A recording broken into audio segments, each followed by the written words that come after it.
Ang kwento ni Tomby.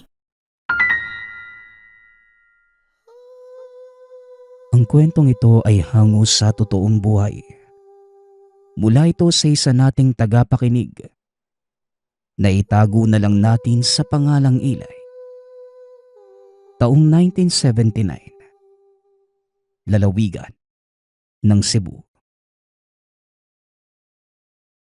Nang mga panahong ito, si Elay ay umuwi muna sa kanilang probinsya sa Cebu. Pinatawag ito ng lolo na matagal nang nakaratay. Natanggap niya ang sulat ng tiyuhin noong nasa Maynila pa nakatira. Nang malaman ng impormasyon, dali-daling bumiyahe si Elay. Isang araw rin ang inabot ng biyahe bago tuluyang nakarating sa probinsya. Pagkatapos, hapon na nakauwi at medyo madilim na ng mga oras na yon. Sa 6 na taon ng binatang naninirahan sa Maynila para magtrabaho, ang dami nang nagbago sa baryo. Kung sa lungsod, mga tunog ng sasakyan at ingay ng mga tao ang nagpapabingi sa kanya. Dito na may sa kanilang probinsya, kapag magdidilim na ay ingay ng kuliglig at huni ng palaka ang nagpaparindi sa tenga. Pinapalibutan ng matatayog na puno at malalagong damuhan ng lugar.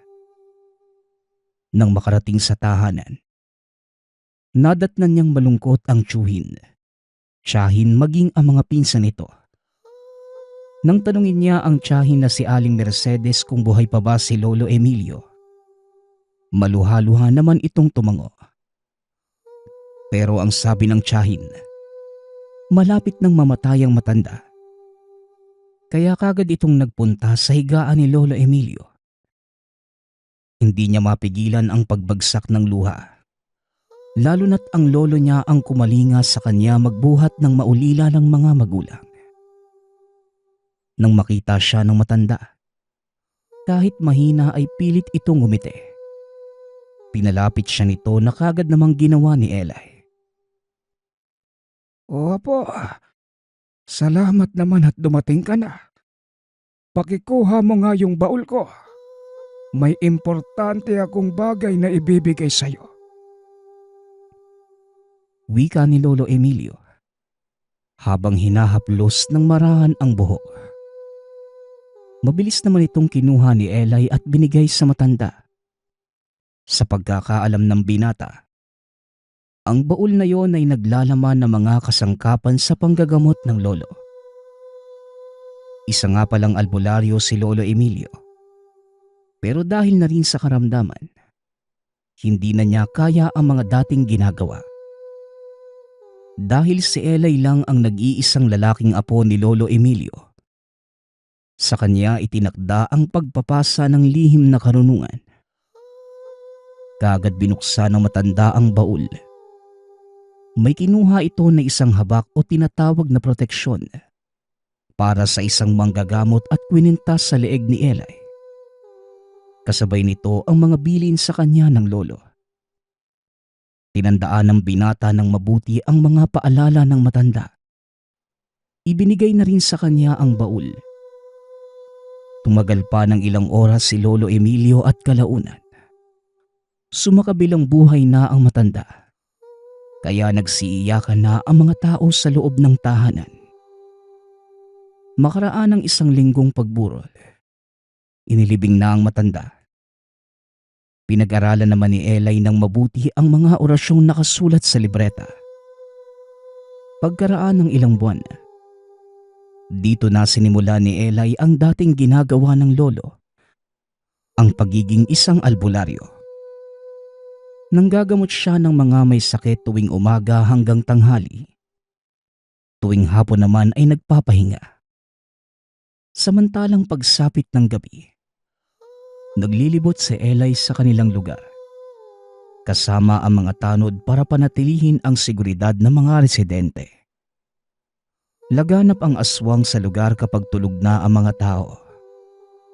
Kaya noong nagkasakit si Lolo Emilio, may mangilan-ngilang buntis ang nabiktima. O di kaya naman pagkapanganak ay patay na ang sanggol. Isang gabi, habang nagroronda si Eli kasama ang mga tanod, meron silang namataan sa bubong ng isang bahay na taong nakasampa. Gasera lamang ang kanilang dala, kaya nahirapan ang mga tanod na makita kung ano ba yung nasa bubungan. Pero si Eli na merong karga, kitang-kita niya kung ano ito. Isang kalbong lalaki na walang saplot. Payat ang katawan at may matutulis na tenga. Hoy, anong ginagawa mo dyan? Buwaba ka dito na magkasubukan tayo. Sigaw ni Eli. Matapos gawin yun ay unti-unting lumingon sa kanilang kinaroroonan ng elemento. Tumitig sa kanila ng masama. Kitang-kita ni Eli ang nakakakilabot nitong kaanyuan. Pulang-pula ang mga mata. Maraming buhok sa muka. Malaki ang bibig. May matatalas na mga ngipin at nakalawit ang napakahaba. At itim nitong dila. Dumampot ng bato si Eli. Binulungan niya ito ng orasyon at kagad pinukul sa nilalang. Hinawakan ng nilalang ang tagilirang natamaan. Kagad nag-anyong ibon saka lumipad palayo. Hinabol naman ng mga tanod at ni Eli. Pero sa kasamaang palad, nakalayo na ito. Kinabukasan, kinumusta ni Eli yung mga taong nakatira sa tahanan. Ayos naman silang lahat at walang nasaktan. Dito niya nalaman na kaya pala may nang-aaswang. Meron palang nakatirang buntis. Ang pangalan nito ay Nena. 6 na buwan nang nagdadalang tao at gabi-gabi talaga silang ginagambala ng elemento. Beans na rin nakatanggap ng isang liham ang mag-anak. Nakasaad dito na hinding-hindi nila titigilan si Nena hanggat hindi nakukuha ang anak sa sinapupunan nito. Kaya naman, tinutukan ni Eli ang pagbabantay sa tahanan ni Nena. Gabi-gabi niyang sinusuri ang buong tahanan. Nagbabaka sakaling naroon na naman ang aswang. Pero lumipas ang maraming araw at linggo. Hindi na ito bumalik. Ngunit isang araw, habang nanggagamot si Eli ng may sakit, patapos na sana siya nang makitang kumulo ang langis na nakapatong sa tukador. Isa itong uri ng langis na dinasalan. Kapag may kakaibang elemento ang umaaligid, sadyang kumukulo at umaapaw ito. Ginawa niya upang maging proteksyon sa kanyang sarili. Nakakasigurado naman si Eli na puro mga ordinaryong tao lamang ang nakapila sa tahanan. Pero hindi siya nagpakampante. Ang ginawa niya, tinapos niya muna ang panggagamot sa isa sa mga pasyente. Nais niyang makasiguro kung may aswang nga ba talaga. Kumuha siya ng almeres at 3 pirasong butil ng bawang. Dinikdik ito hanggang sa kumalat ang amoy. Pinagmasdan niya yung mga taong nakapila. Sa isip-isip niya, kapag merong umalis, malinaw na isa itong aswang. Tumagal lang ng 1 minuto hanggang sa meron siyang napansin na isang lalaking nagtakip ng ilong. Yung mga mata nito ay malalaki at purong itim. Kaya tumayo siya para lapitan habang patuloy pa ring nagdidikdik. Ginawa niya yun para maitaboy ang aswang. Ngunit aktong lalapit pa lamang, mabilis na nawala sa pila yung lalaki. Malakidlat sa bilis na bigla na lamang naglaho na parang bula. Pero ganun pa man, natatandaan naman ni Eli yung itsura ng lalaki. Kaya nangako siya sa kanyang sarili na sa oras na mag-krus muli ang kanilang landas, papatayin na niya ito. Sa palagay pa nga ni Eli, baka yun mismo yung aswang na gumagambala kila Nena nung isang gabi. Kinagabihan na, muling nagronda si Eli. Pero ng mga oras na yun ay nakabukod siya sa mga tanod. Ilang beses niyang nilibot ang lugar nila Nena. Sa palagay ni Eli, Mabuti naman ang kalagayan ng buntis dahil ni isang bakas ng aswang ay wala siyang nakita. Kaya napagpasyahan itong lumipat naman sa ibang lugar. Sinubukan niya yung parteng walang poste ng ilaw hanggang sa makarating sa talahiban. Dito siya nakarinig ng pag-angil at pagkalusko sa damuhan. Bigla namang uminit ang habak. Ang ibig sabihin ay may aswang sa kanyang paligid. Kaya naman nilapitan at pinagmasdan niyang maigi ang damuhan.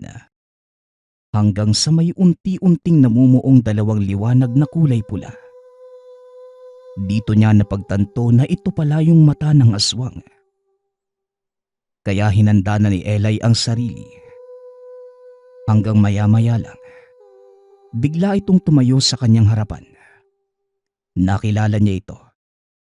Yon yung misteryosong lalaking nakita niyang nakapila kanina. Pero noong mga oras na yon, wala itong saplot at nanlilimahid sa langis ang buong katawan. Nakatitig ng masama sa kanya. Pakialamero, dapat ka nang mawala. Dapat maubos na ang lahi ng mga balakid na kagaya mo. Wika ng aswang. Tara, halika at magkasubukan tayo. Nang makita mo ang hinahanap mo. Tugon ni Eli habang nakangisi. Kaagad na nagpalit ng anyo yung lalaki. Nagsipaglagutukan yung mga buto habang nakatingin sa kabilugan ng buwan. Hanggang sa nakumpirma ni Eli na ito nga yung aswang na gumagambala kila Nena. Tila hangin sa bilis na lumusob sa kanya yung aswang. Madaling nakaiwas si Eli. Pero sa muling pag-atake ng elemento, sinalubong niya ito ng solidong suntok sa muka. Nasakta ng kamao ni Eli sa tigas ng muka ng nilalang na tila bato. Napadausdos sa lupa ang elemento, pero kagad ding nakabangon. Nakatitig kay Eli ng masama. Napansin niya na mas tumindi ang pagiging pula ng mata ng aswang kapag nagagalit. Hanggang sa lumundag sa ere ang elemento at sa isang iglap, naging malaking itim na ibon na may mahahabang kuko at malapad na tuka. Nakaramdam ng takot si Eli nang makita ang napakalaking ibong papalapit sa kanya. Dahil sa maikling takot na kanyang naramdaman, nadagit siya ng ibon at hinawakan sa magkabila ang balikat. Pero bago pa man siya tuluyang matangay, binunot niya ang isang punyal sa kanyang bulsa. Kahit hirap na, itinarak niya yung kutsilyo sa dibdib ng elemento hanggang sa sabay silang bumagsak sa lupa. Unti-unting bumalik sa normal na itsura yung ibon at kinalaunan. Naging anyong tao.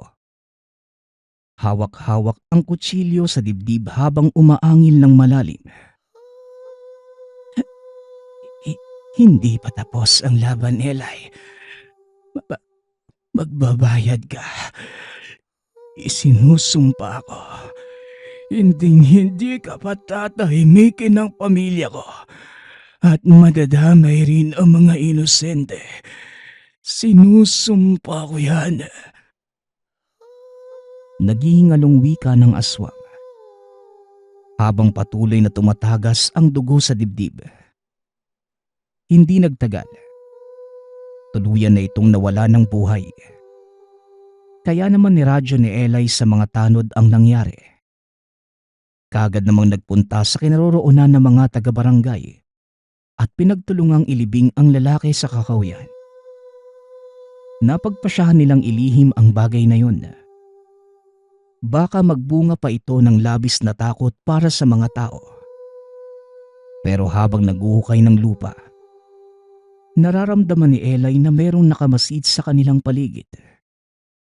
Nakalanghap siya ng napakasangsang na amoy. Yung amoy ng malapot na laway na tumutulo sa bibig ng mga aswang. Alam ni Eli na nakatago lamang ang mga ito sa malagong damo ng kagubatan. Sige, subukan nyo lang umatake.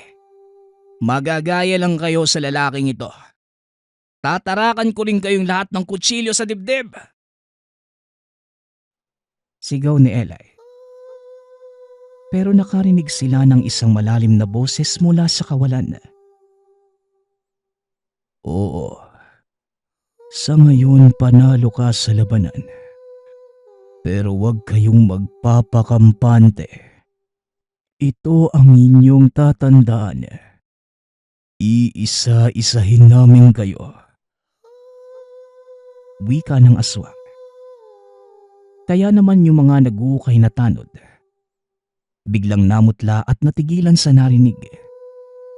Pero sinabihan sila ni Eli na magpatuloy lamang sa ginagawa, sapagkat nangako siyang hindi niya hahayaan na mangyari yun. Sana. Kagaya mo rin kami, Eli. May taglay na karunungan ng sa gayon hindi kami mapahamak. Nangangamba kami na baka maagang mawala ng ama ang aming mga anak. Wika ni Mang Tonton, isa sa mga tanod na naguhukay ng lupa. Huwag po kayong mag-alala, Mang Tonton. Mamamatay po muna ako bago mangyari yon. Pero nangangako po ako sa inyo. Sisiguraduhin kong wala sa inyong mangyayaring masama. Gagawin ko ang lahat para lang maprotektahan kayong lahat. Wika ni Eli. Maraming salamat sa iyo, Eli ha. Kagayang-kagaya ka talaga ng lolo mo. Matapang at may malasakit sa kapwa. Hayaan mo, Eli. Sasama kami sa bawat laban mo. Muling wika ni Mang Tonton na siyang nagpangiti sa binata. Matapos mailibing ang bangkay, nagpatuloy sila sa pagroronda sa buong baryo. At sa awa ng Diyos, wala nang ibang nangyari ng araw na yon. Hanggang sa lumipas pa ang maraming araw at linggo. Dito na nagsimula ang paghihiganti ng mga aswang laban sa kanila. Isang hapon, bumisita si Eli sa tahanan nila Nena. Paano ba naman? Nabalitaan niyang nanganak na ito. Nakita niyang malusog naman ang sanggol at isa itong lalaki. Nagpasalamat sa kanya si Nena at yung asawa nito dahil sa ilang buwan at gabi niyang pagbabantay sa tahanan. Walang anuman yon, Nena at Julius. Ginagawa ko lang yung tungkulin ko at iniwang bilin sa akin ni Lolo. Habang buhay kong pangangalagaan ng baryo natin. Wika ni Eli. Niyakap siya ni Julius na asawa ni Nena. Marami po talagang salamat ah. Alam niyo naman, dahil sa trabaho ko umaga na ako nakakauwi. At sadyang wala akong panahon para bantayan yung misis ko. Marami po talagang salamat ah. At kung mamarapatin po ninyo, gusto ko kayong maging ninong ng anak ko. Ipapabinyag ko po siya sa susunod na linggo eh. Ano po, papayag po ba kayo? Tanong ni Julius. Pinuunlakan nito ni Eli at nangakong dadalo sa oras ng binyag. Sumapit ang araw ng pagbibinyag. Matapos ang seremonya sa simbahan, nagkaroon ng munting handaan sa tahanan nila Nena at Julius. Bukas para sa lahat ang piging. Panatag naman ang loob ni Eli na walang manggugulong aswang, sapagkat matagal na panahon na rin itong hindi nagpaparamdam. Pero sa araw ng piging, nagkamali pala si Eli. Habang nakikipag-inuman sa mga tanod at sa iba pang mga bisita doon, bigla na lamang nagsigawan ang mga tao. Magtatakip silim na noon kaya medyo madilim na ang paligid. Kaagad namang pinuntahan ni Ella yung pinanggagalingan ng sigaw. Dito niya nasaksihan ng pangyayari. Paano ba naman? Sa ulam na nakahapag ay merong nakahalong daliri, tenga at mata ng tao. Sa isip ni Ella, hindi naman ito ginamitan ng sabulag. Sadyang may tao lamang na nakihalubilo sa kasiyahan. Naglagay ng palihim upang maghari ang takot para sa lahat. Pero kagad na pinakalma ni Eli ang mga bisita. Tumigil naman sa sigawan ang mga kababaihan. Pero halata sa mukha ng mga ito ang labis na takot habang nanginginig ang katawan. Ang iba pa nga ay hindi napigilan na masuka sa tuwing nasisilayan ang mga parte ng tao. Sinuri ni Eli isa-isa ang mga bisita. Pero wala naman siyang nakitang kakaiba sa mga ito. Ang lahat ng mga naroon ay normal. Kaya lumabas siya para tignan kung meron bang umaaligid sa tahanan. Tama nga ang hinala. Sa hindi kalayuan ay meron siyang natanaw na 5 kalalakihan na purong itim ang mga mata. Habang nakangisi sa kanya. Sumenyas ang isa sa mga lalaki na lumapit si Eli. Kaya't yun nga ang ginawa ng binata. Habang papalapit, nagbibigkas na ito ng makapangyarihang orasyon para kung sakaling sabay-sabay silang umatake, hindi siya basta mapapatay. Pero tumalikod na ang mga ito at naglakad papasok ng talahiban. Naunawaan naman ni Eli ang nais nilang iparating. Gusto siyang dalhin sa liblib na parte para doon sila magtuos. Handa namang makipaglaban si Eli. Tinanggal niya ang kabang buwabalot sa dibdib. Inalala ang bilin sa kanya ng lolong protektahan ng kanilang baryo. Lumusot ang 5 sa kakahuyan. Mabilis naman itong sinundan ni Eli. Sa kalagitnaan ng kanilang paglalakad, sobrang nawindang si Eli sa nakita na nagpatindig sa kanyang mga balahibo. Paano ba naman? Nakahandusay doon yung katawan ni Julius. Nagpaalam lang ito kanina na bibili lang ng alak sa tindahan. Kaya pala napakatagal na nitong hindi nakakabalik. Kahindik-hindik ang sinapit ng asawa ni Nena. Putol ang tenga at ganun rin ang mga daliri sa kamay. Nawawala ang mga mata at wakwak rin ang tiyan. Doon umaagos ang masaganang dugo.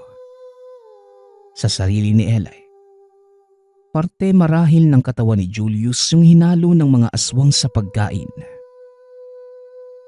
Mga walang hiya kayo. Anong ginawa niyo kay Julius? Bakit niyo siya pinatay? Pagbabayaran niyo ito, mga damuho kayo.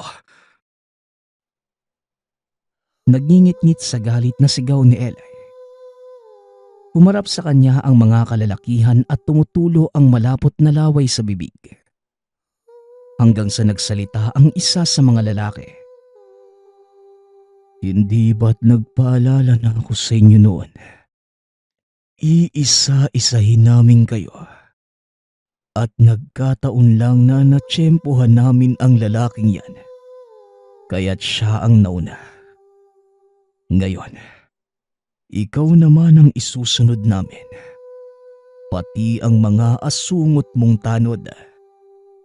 Naghihiganti lang kami dahil pinatay mo ang kuya namin. Kayo talagang mga manggagamot. Pare-pareho kayong pakialamero. Kaya nga binigyan namin ng malubhang karamdaman ng lolo mo. Dahil isa siyang malaking palakid sa amin sa pagkain ng tao. Wika ng aswang. Nang malaman ni Eli ang tunay na sinapit ng lolo, bigla siyang nakaramdam ng puot para sa mga ito. Sila pala ang nagbigay ng karamdaman sa matanda. Kaya't walang pagdadalawang isip na nilusob niya ang 5. Mabilis namang nagbagong anyo ang mga ito at naging isang napakapangit na nilalang. Sinuntok niya sa mukha ang isa at biglang bumagsak sa lupa. Hindi lang basta simpleng suntok ang binitawan ni Eli. Dahil may kasama itong orasyon na binulong niya sa habak. Pero hindi nagtagal. Kaagad na may sumumpa sa kanyang likuran. Pinagkakalmot siya ng elemento habang umaangil ng malakas. Hindi siya tinitigilan hanggat hindi dumudugo ang likuran. Napaluhod na lamang si Eli. Pero pinilit pa ring makabangon. At nang makatayo, iniuntog niya sa puno ang elemento. Napabitaw sa kanya ang nilalang. Kaya dito na siya bumawi ng malarapidong suntok sa aswang. Pinagsusuntok niya mula ulo hanggang sikmura. Hindi tinitigilan hanggat hindi nalalamog na mga solidong suntok ang elemento. Nakakuha siya ng pagkakataon upang ilabas ang punyal. Dito niya isa-isang inundayan ng saksak ang mga elemento. At dahil sa mga orasyong nakapaloob sa bawat pag-atake, madali silang binawian ng buhay. Matapos ng laban, sinunog niya ang lahat ng katawan ng aswang. Maging ang katawan ni Julius ay sinama na rin. Hindi na muna pinaalam ang nangyari sa asawa. Pinalipas niya muna ang panahon. Inalalayan niya ito sa pagpapalaki sa anak. Hanggang sa dumating ang isang araw. Nagulat na lamang si Eli. Dahil ang mismong asawa ni Julius ang nagbukas ng usapin tungkol sa pagkamatay ng asawa. Tanggap na niya ang lahat ng nangyari. Malaki ang pasasalamat niya kay Eli sa ginawang pag-alalay nito sa kanya sa nangyaring sakuna. Dahil kung wala siya, siguradong mababaliw na si Nena. Sa paglipas ng panahon, patuloy na ginabayan at tinulungan ni Eli ang babae. Siya ang naging katuwang nito sa pagpapalaki sa mga bata. Kasabay din ng lahat ng ito, patuloy niya pa rin ginampanan ang tungkulin ng lolo. Patuloy niyang sinabuhay at ginamit para sa kabutihan ang mga pamana na nagmula sa baul ng antinghero. Ang susunod nating kwento ay mula sa isa nating tagapakinig. Naitago na lang natin sa pangalang Sanya. Taong 2001. Probinsya ng Capiz. Ano ang handa mong ialay para sa isang kaibigan? Handa ka bang isalba siya sa panganib? Kahit matagal na panahon kanyang tinalikuran. Ang kwentong tampok ngayong araw, tungkol sa dalawang magkaibigan na sinubok ng tadhana ang samahan. Tunghayan natin ang kakaibang karanasan ni Sanya at Cora. Mangkukulam. Anak ng demonyo. Shoo, shoo, shoo. Lumayo ka nga sa amin. Wika ng kamag-aral ni Sanya. Naupo na lamang sa lupa ang bata at napaiyak na lamang. Hindi naman mangkukulam ang nanay ko. Albularyo siya at tumutulong sa mga may sakit. Tugon ni Sanya. Ang sabi ng mama ko, mangkukulam yung pamilya niyo eh. Kaya layuan mo nga kami. Muling wika ng kamag-aral. Akmang sisipain ito si Sanya nang humarang ang isang batang babae habang hawak-hawak ang isang batbat. Sige, lumapit kayo para ihampas ko sa inyo yung kahoy na to nang malaman niyo ang ginagawa niyo. Lapit! Matapang na wika ng batang babae. Nagtakbuhan naman ng mga bata at kagad tinulungan ng babae si Sanyang makatayo. Maraming salamat sa pagtatanggol mo sa akin. Grabe yung katapangan mo ah. Wika ni Sanya. Ako nga pala si Cora. Bago lang ako dito sa eskwelahan at nakita kitang pinagtutulungan ng mga yon. Kaya ayun, nilapitan ko kayo. Tugon ni Cora. Masaya akong makilala ka, Cora. Sanya nga pala ang pangalan ko. Salamat uli sa pagtatanggol sa aking kilakyana ha. Wala yon. Sa susunod wag mo silang hahayaang maliiting ka at saktan. Lalo na't wala namang katotohanan yung mga sinasabi nila eh. Wika ni Cora. Natahimik na lamang si Sanya sa sinabi ng bagong kaibigan. Alam ng bata na tama ang sinabi ng babae sa kanya. Simula ng araw na yon naging magkaibigan na ang dalawa at halos hindi mapaghiwalay. Nais ko sanang ipakilala ka sa aking nanay. Maaari ka bang sumama sa akin mamaya pagkatapos ng klase? Wika ni Sanya. Oo naman, matatanggihan ba kita? Tsaka gusto ko rin na makilala yung nanay mo eh. Matagal na tayong magkaibigan pero hindi mo pa ako pinapakilala sa kanya. Wala eh, naging abala tayo sa pag-aaral. Tugon ni Cora. Nabanggit ko kasi kay nanay ang tungkol sa'yo. Kaya naman nais kanyang makilala. Naganda rin kami ng konting salo-salo para sa pagbisita mo. Nakakatuwa naman kung ganon. Sige, sasama ako sa'yo, Sanya. Kung ako sa inyo, huwag ka nang sumama dyan. Baka mamaya may lason o hindi kaya naman, sumpa yung pagkain na inihain nila sa'yo. Sabat ng isang kamag-aral. Hindi namin yung gagawin kay Cora. At isa pa, hindi naman mangkukulam ang nanay ko, no? Puro kayo bintang. Wala namang kayong pruweba. Tumabi nga kayo. Wika ni Sanya. Pagdaan ng bata. Hindi sinasadyang natabig ni Sanya si Kiana kaya naman napaupo ito sa lupa. Akmang tutulungan ito ang babae. Bigla na lamang siyang sinabunutan. Mabilis namang tinulungan ni Cora ang kaibigan at pinagtanggol ito sa mga salbahing bata. Nang mapagtanto na hindi nila madadaig si Cora, umalis sila Kiana at masamang tinignan si Sanya. Mabuti nga sa kanila.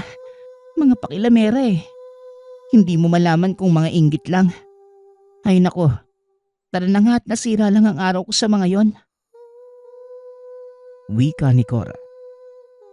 Natawa na lamang si Sanya sa sinabi ng kaibigan. Pumasok na ang mga ito at gaya ng napag-usapan. Matapos ang klase ay dumiretso ang dalawa sa tahanan nila Sanya. Kagad namang nagmano si Sanya sa ina nitong si Aling Dolores. Inay, ito po pala si Cora yung sinasabi kong kaibigan ko. Pasensya na po kung natagalan kami sa pagpunta dito sa bahay ha. Tinapos pa po kasi namin yung gawain sa paaralan. Tsaka naglakad lang po kami eh. Wika ni Sanya. Kaawaan ka ng Diyos anak. Masaya akong makilala ka iha. Maupo na kayo't ihahanda ko ang pagkain.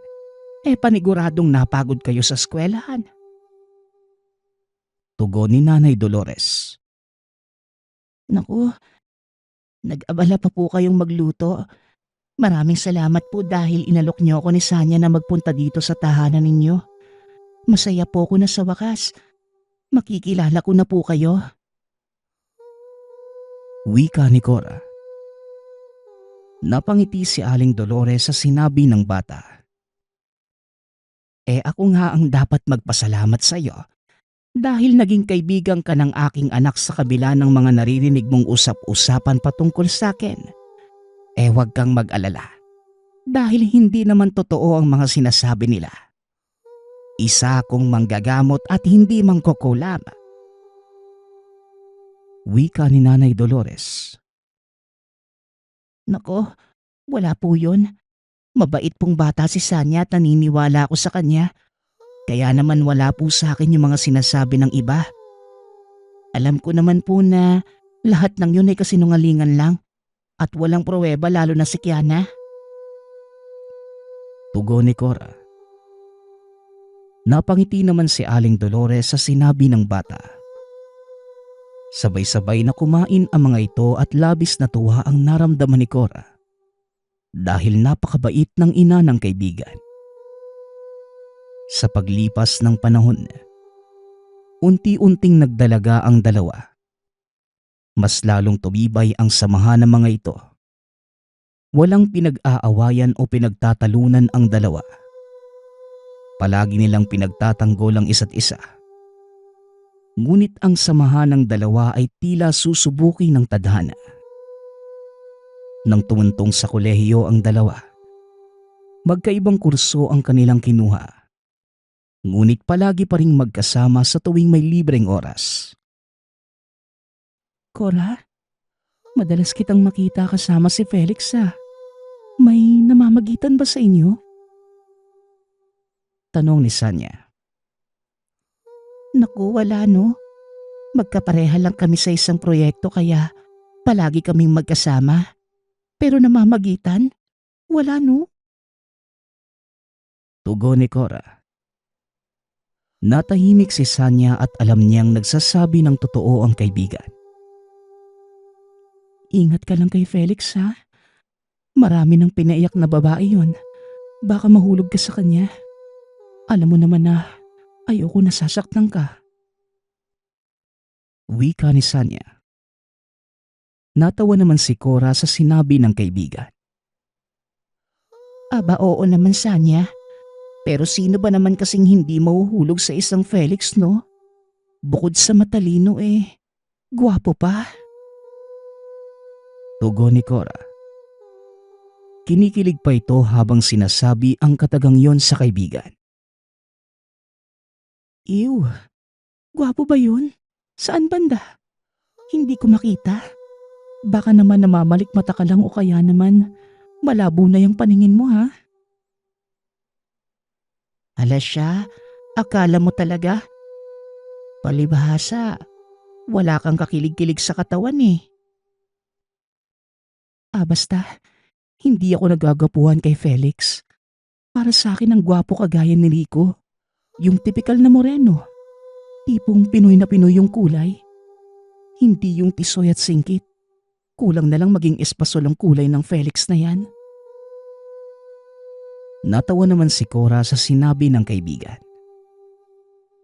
Iba-iba naman tayo ng tipo sa isang lalaki, no? Tugon ni Cora. Napailing na lamang ang dalawa at sabay na natawa sa kalokohan nila. Matapos ang pag-uusap na yon,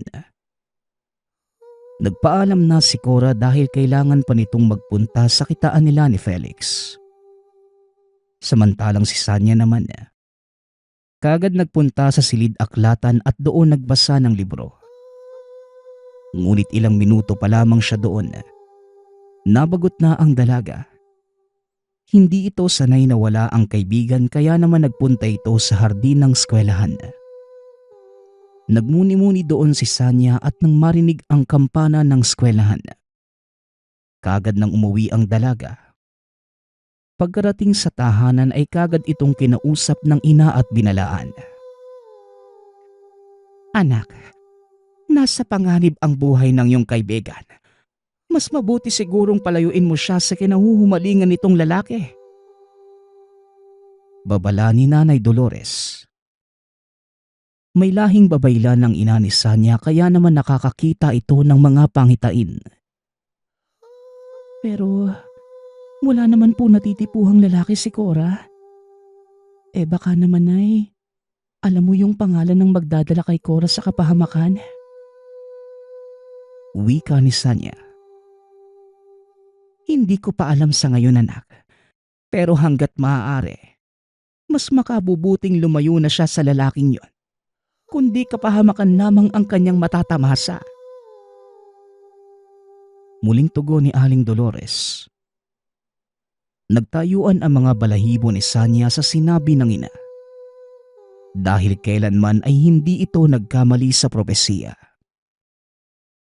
Kinabukasan kaagad kinausap ni Sanya ang kaibigan patungkol sa sinabi ng ina. Ngunit sa halip na maniwala, tinawanan lamang siya ni Cora. Sanya naman, ayos lang ako at wala naman akong kinahuhumalingang lalaki. Baka naman nagkakamali lang si tita. Wika ni Cora. Hindi Cora. Ni minsan hindi nagkamali si nanay. Natatandaan mo ba nung bata pa tayo? Di ba, binalaan ka rin niya tungkol sa isang aksidente at hindi nga siya nagkamali. Kaya paniguradong tama ang sinasabi niya. Tugon ni Sanya. Natahimik naman si Cora sa sinabi ng kaibigan. O sige, sabihin na nating tama si tita.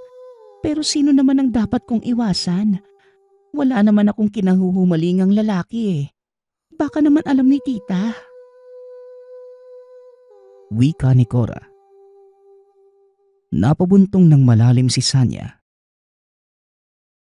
Kaso, hindi pa alam ni nanay kung sino yon.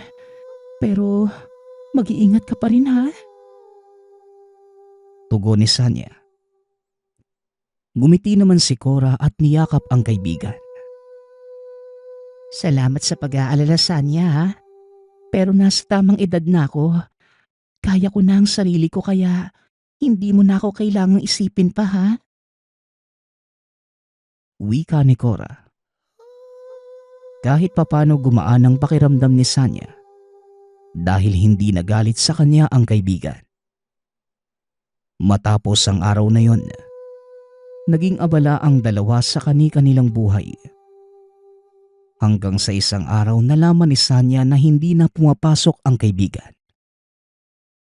Kaagad nagpunta si Sanya sa tahanan nito. Nakita niyang binubugbog si Cora ng sariling tiyahin. Teka, ano pong ginagawa niyo kay Cora? Bakit niyo siya sinasaktan? Tanong ni Sanya.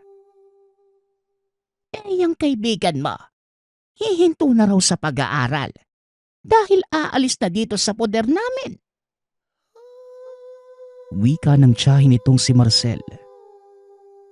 Nagulat naman si Sanya sa narinig. Lalo pat wala namang nabanggit sa kanya ang kaibigan. Anong sinasabi nila, Cora? Bakit kayo hinto sa pag-aaral? Saan ka ba pupunta? Tanong ni Sanya. Umuwi ka na lang, Sanya. Saka na tayo mag-usap. Tugon ni Cora. Kaagad namang hinawakan ni Sanya ang kamay ng kaibigan at tinitigan ito sa mata. Kung kailangan mo ng tulong, palagi ako nandito para sa'yo. Ano man ang problema mo, sabihin mo sa akin at dadamayan kita. Wika ni Sanya.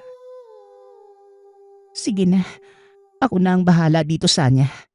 Problema ko to at huwag ka nang mangailam pa. Tugon ni Cora. Napataas ang boses nito kaya naman walang nagawa si Sanya, kundi ang umalis.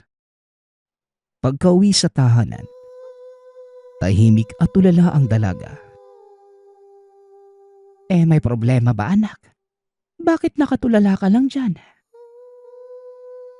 Tanong ni Nanay Dolores. Nay, hihinto na daw po kasi sa pag-aaral niya si Cora. Hindi naman niya po sinasabi sa akin kung ano ang dahilan. Ang sabi lang ng tita niya sa akin, aalis na raw ito sa poder nila na hindi ko naman alam kung bakit. Tugon ni Sanya.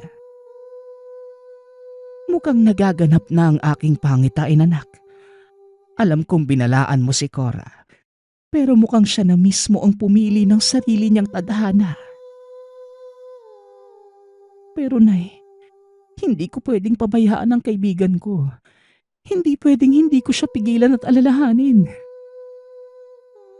Pero anak, kapag nangyalam ka sa kanya, baka magalit pa siya sa'yo. Hayaan mo si Cora na magpasya sa kanyang sarili. Bilang kaibigan niya, alalayan mo na lamang siya dahil kapag pinangunahan mo siya, baka yun pa ang maging ugat upang magkasira kayong dalawa. Wika ni Aling Dolores. Natahimik si Sanya sa sinabi ng ina. Kinabukasan hindi pa rin pumasok si Cora. Kaya nag-aalala lalo si Sanya sa kaibigan. Ngunit alam ng dalaga na kailangan muna niyang hayaan si Cora. Makalipas ang isang linggo, pumasok na ang dalaga. Nilapitan kagad nito si Sanya. Sanya, pasensya ka na nga pala sa mga nangyari ha. Hindi ko naman sinasadyang masigawan ka. Masyado lang kasing marami ang iniisip ko at hindi ko na alam ang gagawin. Wika ni Cora. Napangiti naman si Sanya at kahit papano ay gumaan ang pakiramdam. Ano ba kasing problema mo? Pwede mo naman sabihin sa akin eh. Huwag kang mahihiya. Wika ni Sanya. Ang totoo niyan, Sanya. Buntis ako. Yon ang dahilan kaya hihinto na ako sa pag-aaral. Alam ko ring sinira ko ang tiwala at pangarap sa akin nila tita pero nandito na to eh. Pananagutan naman ako na nakabuntis sa akin. Tugon ni Cora. Hindi makapaniwala si Sanya sa sinabi ng kaibigan. Hindi niya lubos maisip na nagawa ng kaibigan na maglihim sa kanya. Ano? Sino naman ang ama ng sanggol na dinadala mo? May trabaho ba siya? Kaya ka ba niyang alagaan? Tanong ni Sanya. Ang totoo niyan, si Felix ang ama ng dinadala ko. Alam kong pinapaiwas mo ko sa kanya pero hindi ko talaga kaya. Tugon ni Cora. Hindi na nagsalita si Sanya. Masyado itong nabigla sa nalaman. Cora naman. Pero ayos lang. Hindi pa huli ang lahat. Pwede mo pa siyang layuan, tutulungan kitang palakihin ng bata. Wika ni Sanya. Sa puntong yon napatayo si Cora at nagalit sa sinabi ng kaibigan. Pare-pareho lang kayo. Gusto niyong paghiwalayin kami ni Felix. Akala ko pa naman maiintindihan mo ko. Pero kagaya nila, pareho lang ang iniisip ninyo. Wika ni Cora. Sinubukan pa ni Sanyang sundan ng kaibigan. Ngunit hindi na siya nito pinakinggan. Sa paglipas ng mga araw, iniwasan ni Cora si Sanya hanggang sa tuluyan na itong umalis sa poder ng tiyahin. Sumama ito kay Felix at doon nagsimula ng bagong buhay. Simula nang umalis si Cora, wala nang naging balita pa si Sanya sa kaibigan. Labis na nasaktan at nalungkot ang dalaga dahil sa pagkasira ng pagkakaibigan nila ni Cora. Ipinagpatuloy ni Sanya ang pag-aaral hanggang sa nakapagtapos. Naaalala mo pa rin ba si Cora, anak? Hindi ka kasi nakinig sa akin. Wika ni Nanay Dolores. Sana nga, Nay. Nakinig na lang ang sana ako sa'yo. Baka kasama ko pa si Cora ngayon. Maaaring nakumbinsi ko siya na tapusin yung pag-aaral niya. Hindi ako naging mabuting kaibigan sa kanya. Sa sobrang pag-aalala ko, yun pa yung naging dahilan para mapalayo siya sa akin. Tugon ni Sanya. Ano man ang mangyari, Kaibigan mo pa rin si Cora. Hayaan niyong ang tadhana ang gumawa ng paraan upang kayong dalawa ay magkaayos muli. Wika ni Aling Dolores. Napangiti si Sanya at nang matapos ang seremonya ng pagtatapos, nagdiwang ang mag-ina. Hindi na malaya ng dalawa na inabot sila ng gabi sa pamamasyal. Naglakad lamang pauwi sila Sanya at habang tinatahak ang daan pauwi sa kanila, nakarinig ng sigaw ang mga ito. Tulong! Tulungan niyo ako! May halimaw dito, nakakainin ako! Sigaw ni Kiana. Nay, pamilyar sa akin yung boses na yun. Parang si Kiana yun. Wika ni Sanya. Kagad namang kumilos ang mag-ina at pumunta sa pinanggagalingan ng sigaw. Kagaya ng inaasahan, si Kiana nga ang babaeng sumisigaw. Sanya, pakiusap, tulungan niyo ako. Ayoko pang mamatay. Pagmamakaawa ni Kiana. Duguan ito at sugatan ng mga panahong yun. Nakita ni Nanay Dolores ang isang aswang at aatakihin na sana nito si Kiana. Ngunit mabilis na nag-usal ng orasyon si Nanay Dolores. Dalian mo, anak. Alalayan mo si Kiana at mauna na kayo sa bahay. Ako na ang bahala dito. Utos ni Nanay Dolores. Kaagad namang inilayo ni Sanya si Kiana sa lugar na yon. Dinala sa kanilang tahanan. Nang makarating sa bahay ay kagad nagpakulo ng tubig si Sanya. Inihanda ang mga halamang gamot upang maibsan ang pagdurugo ng mga sugat ni Kiana. Minuto lamang ang lumipas ay dumating na si Nanay Dolores. Ito na ang siyang gumamot sa mga natamong sugat ni Kiana. Aling Dolores, anong nilalang po yung umatake sa akin? Bakit gusto niya po akong patayin? Tanong ni Kiana. Dahil nagdadalang tao ka, iha. Ang sanggol sa iyong sinapupunan ang pakay niya. Mabuti na lamang at dumating kagad kami. Ngunit ang bata sa sinapupunan mo, wala na siya. Tugon ni Nanay Dolores. Natulala si Kiana dahil sa narinig at nalaman. Ano ho? Wala na ang anak ko. Paano nangyari yon? Hindi ito maaari. Umiiyak na wika ni Kiana. Nakikirami kami, iha. Pero mas makakabuti kung uuwi ka na muna sa inyo para makapagpahinga ka dahil malubha ang mga sugat na natamo mo. Mungkahi ni Nanay Dolores. Tahimik lamang si Kiana. Tila nag-iisip ito ngunit kagad nagpasalamat sa mag-ina. Mabuti na lang at narinig ka namin ni Nanay. Mas mabuti siguro kung ihatid ka namin sa inyo para masigurado na ligtas kang makakauwi. Wika ni Sanya. Naiyak naman si Kiana sa sinabi ng dalaga. Napakabuti niyo po sa akin. Kahit na wala akong ginawa kundi laitin ka Sanya at magkalat ng maling impormasyon tungkol kay Aling Dolores. Tama nga sila. Hindi kayo masasamang tao. Siguro nga dala lang ng inggit kaya ako nagawa ang mga bagay na yon. Sana mapatawad niyo pa ako. Wika ni Kiana. Lumuhod pa ito sa harapan ng mag-ina at kagad pinatayo ni Sanya ang babae. Wala yon. Parte yon ng ating buhay. Magpagaling ka at ipagpatuloy mo ang buhay mo. Wika ni Sanya. Matapos ang pag-uusap na yon, hinatid ng mag-ina si Kiana sa tahanan nito. Labis na nagpasalamat ang mga magulang ng dalaga. Buhat ng araw na yon, naging magkaibigan ang dalawa. Bumawi si Kiana kay Sanya at labis ang sayang naramdaman ng dalaga. Dahil kahit wala na si Cora, nagkaroon naman siya ng bagong kaibigan ngunit hindi pa rin mawala sa isipan si Cora.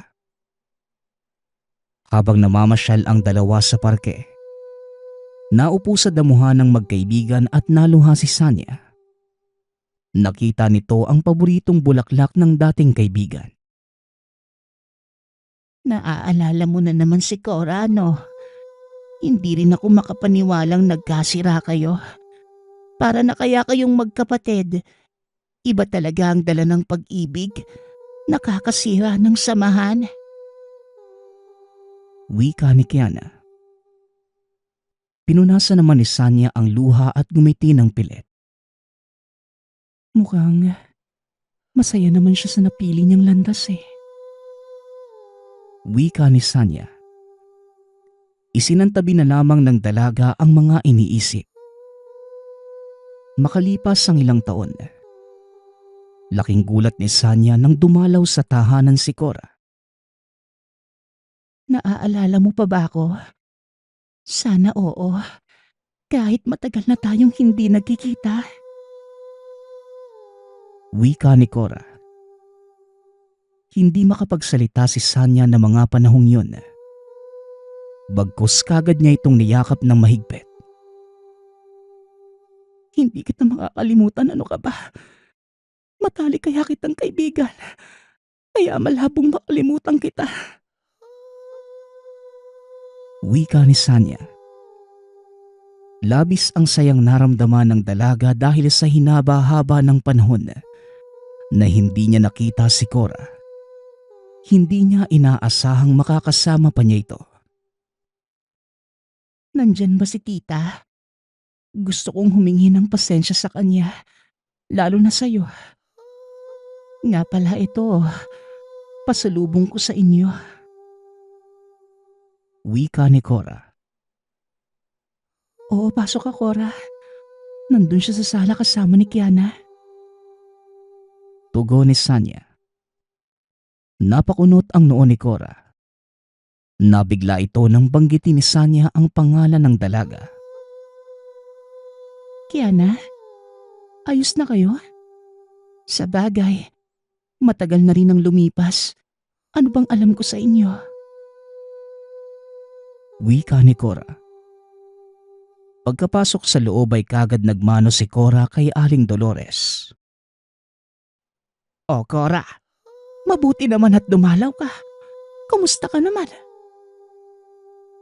Tanong ni Aling Dolores. Kumaway naman si Kiana at kagad nagpaalam upang makapag-usap ang tatlo. Unang-una po, gusto kong magpasalamat sa inyong dalawa. Pasensya na kung ngayon lamang ako nakadalaw ha. Nakunan kasi ako at ilang taon din bago ako nakabalik sa wisyo. Nga pala, narito ako para kunin kang ninang sa anak namin ni Felix. Sana pumayag ka ha. Wika ni Cora. Pumayag naman si Sanya at nang dumating ang mismong araw ng binyag. Ginanap ang binyagan sa baryo ng asawa ni Cora. Dito napagtanto ni Sanya na tama ang hinala ng mga aswang nga ang nakatira doon. Kabilang ang pamilya ng asawa ni Cora. Ngunit si Felix na mister nito ay hindi aswang. Marahil masyadong mabilis ang pangyayari. Ngunit nang unang makilala ni Sanya ang mga magulang ni Felix noon sa eskwelahan, alam kagad ni Sanya na kakaiba ang mga ito. Kaya naman nang dumalo sa binyagan, natukoy ni Sanya na tama ang hinala. Nais mang balaan ng dalaga ang kaibigan. Ngunit naghintay ito ng tamang tiyempo dahil umaaligid sa kanila ang mga kamag-anak ni Felix. Hinanda ni Sanya ang sarili. Nagpadala ng mensahe sa ina upang humingi ng tulong. Nang matapos ang binyagan, dito na nagkagulo dahil nawawala ang anak ng mag-asawa. Teka, nawawala ang anak namin. Sino ang kumuha? Nandito lang yung kanina Wika ni Felix. Naaligaga ang mag-asawa at lumabas ang tunay na kulay ng mga aswang. Maraming salamat sa pinagkaloob niyo sa amin na sanggol. Sariwang-sariwa. Wika ni Tanya, ang itinuring na ina ni Felix. Teka, ano pong ibig niyong sabihin? Hindi ko kayo maintindihan. Tanong ni Cora. Kaagad namang hinila ni Sanya ang kaibigan at ito ang sumagot. Aswang sila, Cora. Hindi mo ba nakikita? Delikado dito. Kailangan lumayo na kayo. Tugon ni Sanya. Nay, ano po bang ginagawa ninyo? Itigil niyo na ito. Amin na ang anak namin. Pagmamakaawa ni Felix.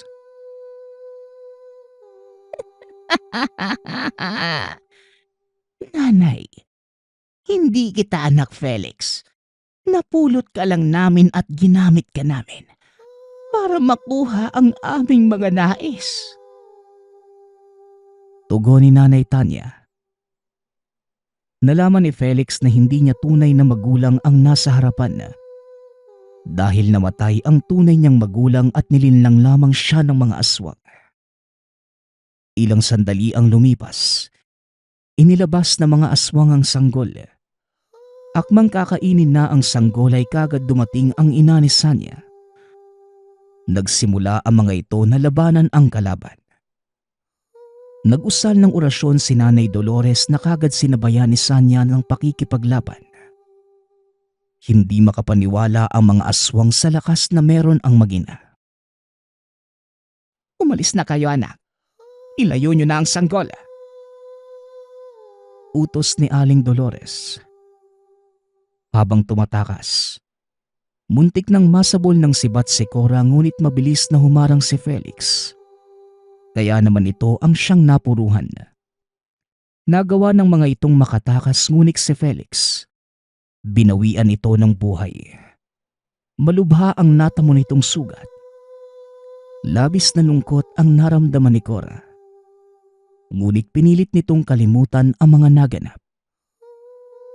Hanggang sa makatakas ang tatlo sa lugar. Sa kasalukuyang taon, binata na ang anak ni Cora. Samantalang si Sanya naman, meron ng sariling pamilya. Ngunit patuloy pa rin ito sa pagtulong sa kapwa. Nagpapasalamat nga pala ako sa nagpadala ng ating kwento. Nawa ay nagustuhan niyo ang inyong napakinggan. Nagpapasalamat din ako sa lahat ng sumusuporta sa ating channel. Nawa ay patuloy niyong suportahan at pakinggan ang ating mga kwento. Hanggang sa muling pakikinig. Paalam.